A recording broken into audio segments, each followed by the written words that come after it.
জয় শরীফ ওসমান হাদী আর কিন্তু ব্যক্তি নয়, আজকে কিন্তু রাষ্ট্রীয় সম্পদ, রাষ্ট্রীয় ব্যক্তিত্ব হিসেবে পরিচিতি পেয়েছে এবং তার মৃত্যুতে মূলত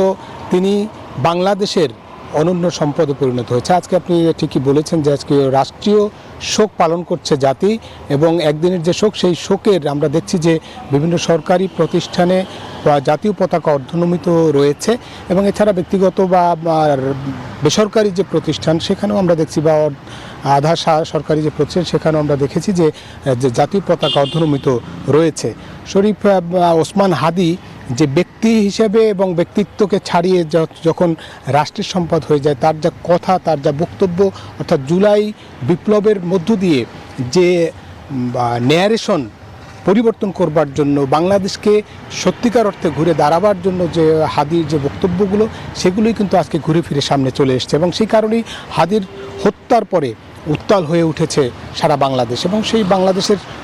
প্রেক্ষিতে বরিশালেও কিন্তু আমরা দেখেছি গতকালকে বিক্ষোভ মিছিল হয়েছে, জানাজা, এখানে গায়েবানা জানাজা হয়েছে এবং একই সঙ্গে এখানে কিন্তু মসজিদে যেমন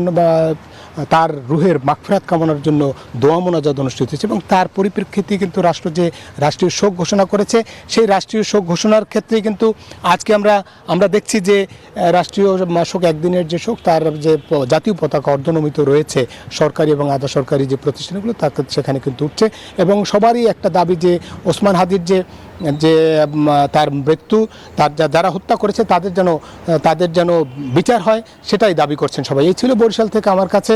আজকে যে রাষ্ট্রীয় শোকে, ওসমান হাদীর স্মরণে যে রাষ্ট্রীয় শোক, তার সবশেষ তথ্য। ফিরছি স্টুডিওতে। অসংখ্য ধন্যবাদ মেরুন ও জয় আপনাদের।